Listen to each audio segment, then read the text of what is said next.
Hi friends, welcome back to my channel மோர் Dhanya housewife. வீடு clean பண்ண ரொம்ப கஷ்டமா இருக்குல்ல. தினமும் ஒரே மாதிரி ஒரே ரொட்டீன் ரொம்ப போரா இருக்குல்ல. ஆனா இருந்தாலும் நம்ம தானே கிளீன் பண்ணி ஆகணும். ஸோ நம்ம ஒரு சேலஞ்ச் பண்ண போறோம். 1 hour சேலஞ்ச் வச்சுட்டு நம்ம 1 hourல வீடெல்லாம் கிளீன் பண்ண முடியுமா அப்படின்னு சொல்லிட்டு ஒரு சின்ன ட்ரை தான் பண்ண போறோம். ரொம்ப பர்ஃபெக்டா இல்லைன்னா கூட ஜஸ்ட் ட்ரை பண்ணி கொஞ்சம் ஓரளவுக்கு நம்ம வந்து கிளீன் பண்ணலாம். ஓகேவா? இந்த 1 hour சேலஞ்ச்ல நீங்க மொத்த வேலையும் இழுத்து போட்டுட்டு செய்யணும் அப்படியெல்லாம் இல்லைங்க. ஜஸ்ட் ஒரு 10 ஸ்டெப் மட்டும் நீங்க பண்ணாலே போதும். வீடு சூப்பராவே நம்மளுக்கு வந்து கிளீன் ஆயிடும். அந்த 10 ஸ்டெப் என்னன்னு சொல்லிட்டு டக்கு டக்குன்னு பார்த்துடலாமா? ஸ்டெப் நம்பர் 1 இது ஒண்ணுமே இல்லைங்க. ரொம்ப சிம்பிள் தான். இப்ப நம்ம 1 hour கிளீனிங் சேலஞ்ச் வந்து இப்ப நம்ம ட்ரை பண்ண போறோம் இல்லைங்களா? அதனால ஃபர்ஸ்ட் எடுத்தோடனே டைமர் ஸ்டார்ட் பண்ணிக்கோங்க. மொபைல்ல இல்ல வால் கிளாக்ல நீங்க பாத்துக்கிறதா இருந்தாலும் பாத்துக்கலாம். ஸோ ஃபர்ஸ்ட் வந்து டைமர் ஸ்டார்ட் பண்ணிக்கோங்க. ஸ்டெப் நம்பர் 2 திங்ஸ் கலெக்ட் பண்ணுங்க. ஃப்ளோர்ல இருக்கிற திங்ஸ், அதுக்கப்புறம் வந்து ஃப்ரிட்ஜு, டைனிங் டேபிள், அதுக்கப்புறம் வந்து டிவி யூனிட், டேபிள் ஏதாவது இருந்தா, முக்கியமா பெட் மேல அங்கெல்லாம் வந்து தேவையில்லாத ஐட்டம்ஸ் இல்லைனாக்கா ரூம்ல இருக்கிற வேண்டிய ஐட்டம்ஸ் வந்து ஹால்ல இருக்கும். ஹால்ல இருக்க வேண்டிய ஐட்டம்ஸ் வந்து ரூம்ல இருக்கும். ஸோ இந்த மாதிரி வந்து பொருள்லாம் அங்கங்க இருக்கும் இல்லைங்களா? அதை ஃபர்ஸ்ட் கலெக்ட் பண்ணுங்க. அத வந்து எடுத்துட்டு போயிட்டு நீங்க ஒரேடியா கையோட அதோட இடத்துல வச்சாலும் ஓகே.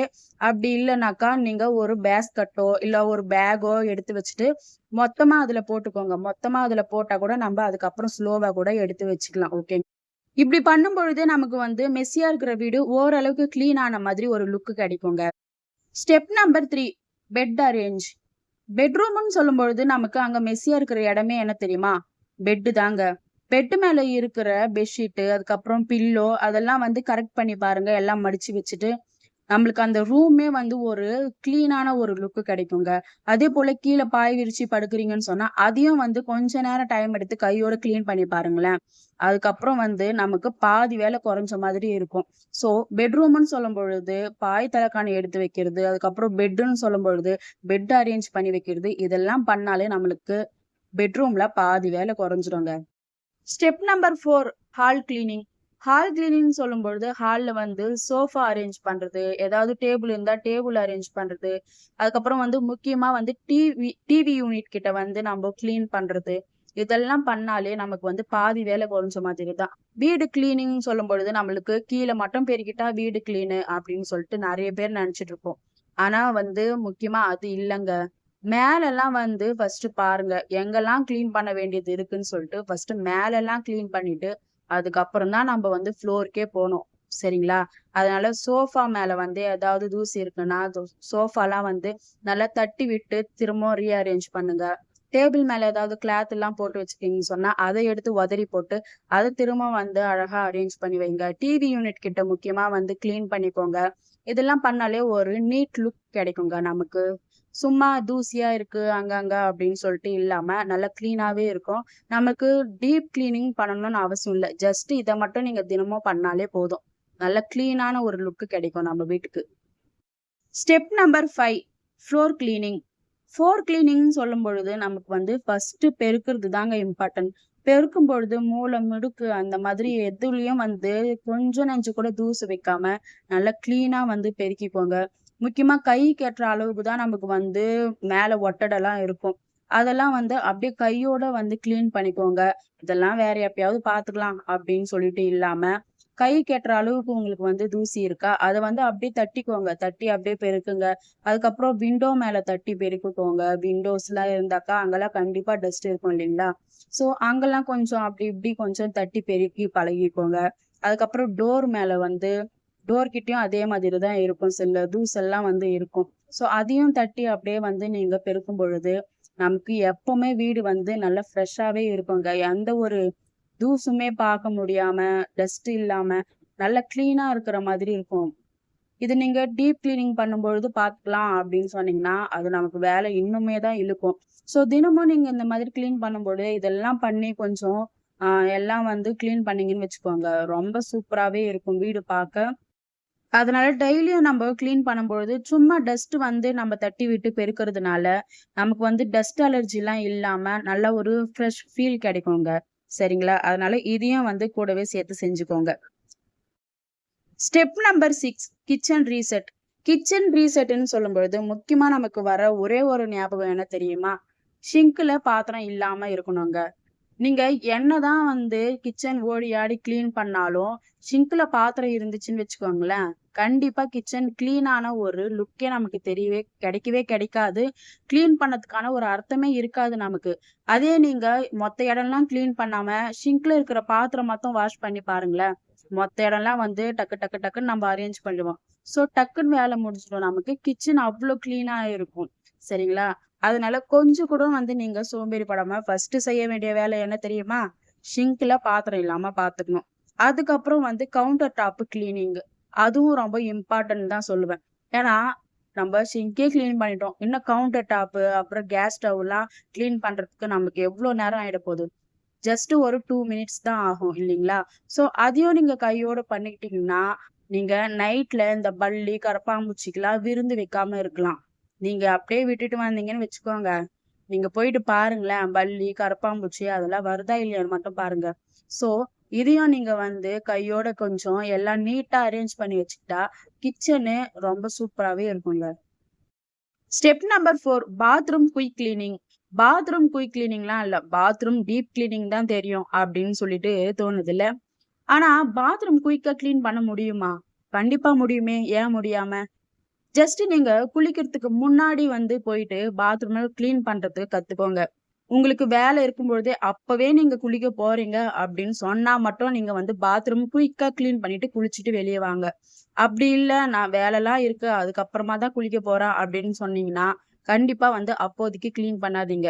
ஏன்னா நீங்க கிளீன் பண்ணிட்டு அது குளிச்சா மட்டும்தான் உங்களுக்கும் கொஞ்சம் ஃப்ரெஷ்ஷா இருக்கும். சரிங்களா? நீங்க பாத்ரூம் கிளீன் பண்ணிட்டு வெளிய நீங்க கிச்சன் ஒர்க் பண்ண போறீங்கன்னா, அது கரெக்ட்டா இருக்காதுங்க. சோ நீங்க குளிக்கிறதுக்கு முன்னாடி ஒரு 10 மினிட்ஸ்க்கு முன்னாடி நீங்க பாத்ரூம் குயிக்கா கிளீன் பண்ண முடியும். ஒண்ணுமே இல்லங்க. பாத்ரூம்ல வாஷ் பேஷன் இருக்கும் சில பேருக்கு. அத கிளீன் பண்ணுங்க.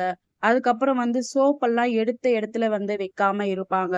பசங்களாகட்டும், ஹஸ்பண்ட் ஆகட்டும், யாராகட்டும். அதெல்லாம் எடுத்த இடத்துல அரேஞ்ச் பண்ணுங்க. பாத்ரூம்ல மிரர் இருக்குன்னு சொன்னா, அத கிளீன் பண்ணிக்கோங்க. அதுக்கப்புறம் பிரஷ் ஒரு இடத்துல இருக்கும், பேஸ்ட் ஒரு இடத்துல இருக்கும். அதையெல்லாம் எடுத்து அந்த பிரஷ் பாக்ஸ்ல எடுத்து ப்ராப்பரா போட்டு வச்சிருங்க. இதெல்லாம் பண்ணி முடிச்சுட்டு ஜஸ்ட் நீங்க ஃப்ளோர்ல தண்ணி ஊத்தி விட்டுட்டு சும்மா தொடப்பம் போட்டு தள்ளிட்டு அதுக்கப்புறம் நீங்க குளிச்சுட்டு அகைன் ஒரு வாட்டி தண்ணி ஊத்திட்டு வாங்க. அதுக்கப்புறம் பாத்ரூம் நல்லா கிளீனாவே இருக்குங்க. கண்டிப்பா நீங்க இதை ட்ரை பண்ணி பாருங்க. ஓகேவா? Step number 8 floor mopping. வீடு துடைக்கிறதுன்னு சொல்லும்பொழுது நமக்கு எப்படி தெரியுமா? வீடு ஃபர்ஸ்ட் அழுக்கா ஆகட்டும், அதுக்கப்புறம் துடைச்சிக்கலாம் அப்படின்னு தள்ளி போட்டீங்கன்னு வச்சுக்கோங்களேன், நீங்க இன்னும் கொஞ்சம் டைம் எடுத்து துடைக்கிற மாதிரி தான் இருக்கும்.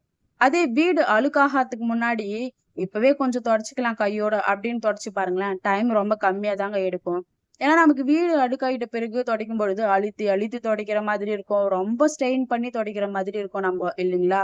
சோ அதுக்கு நம்ம ஃபர்ஸ்ட்டே வீடு கொஞ்சம் டர்ட்டியா இருக்கும்போதே நம்ம தொடச்சோம்னா, நமக்கும் வேலை மிச்சம் தானே! டைமிங்கும் சேவ் தானே! சோ, வீடு அழுக்காயிட்ட பிறகு பார்த்துக்கலாம் அப்படின்னு இல்லாம, நீங்க முடிஞ்ச அளவுக்கு கையோட நீங்க ஃப்ளோரும் மாப் பண்ணீங்கன்னா, ரொம்ப நீட் லுக் கிடைக்கும். ரொம்ப ஃப்ரெஷ்ஷா இருக்குங்க வீடே. என்னதான் நம்ம சுத்தி சுத்தி எல்லா திங்ஸும் அரேஞ்ச் பண்ணி, எல்லா திங்ஸ் மேலயும் இருக்கிற டஸ்ட் எல்லாம் தட்டுனாலும், ஒரு வீட்டோட தரை தான் அந்த வீடு கிளீனா இருக்கிறதுக்கான ஒரு அர்த்தத்தை சொல்லும் இல்லைங்களா? அதனால வீட்டோட தரை எப்பவுமே கிளீனா இருக்கிற மாதிரி பார்த்துக்கோங்க.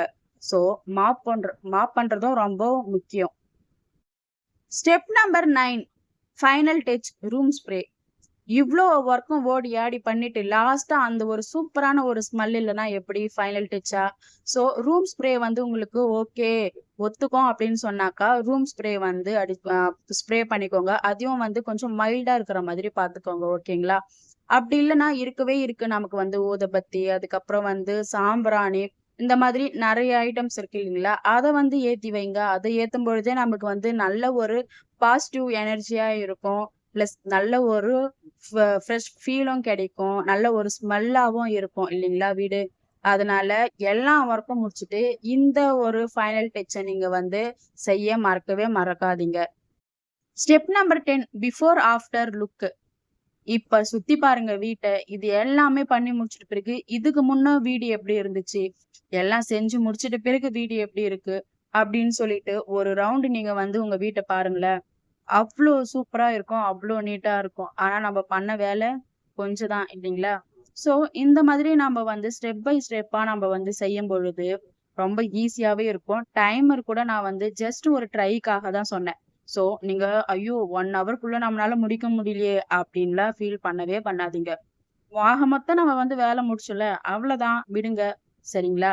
அதனால என்ன 1 ஹவர்க்குள்ள என்னால வந்து முடிக்க முடியலையே, அந்த ஒரு டிப்ரஷனுக்குள்ள போயிடாதீங்க. ஓகேவா? ஜஸ்ட் இது ஒரு ட்ரை தான். வேற எதுவுமே இல்ல. ஸோ, இப்ப நம்ம 1 ஹவர் அப்படின்னு சொல்லிட்டு ஒரு மைண்ட் செட் வச்சு நம்ம கிளீன் பண்ண ஆரம்பிச்சோமா, இப்போ மொத்த வீட்டையும் நம்ம கிளீன் பண்ணி முடிச்சுட்டோமா, அப்ப டைம்க்குள்ள முடிச்சா என்ன? டைம்க்குள்ள முடிக்கலன்னா என்ன?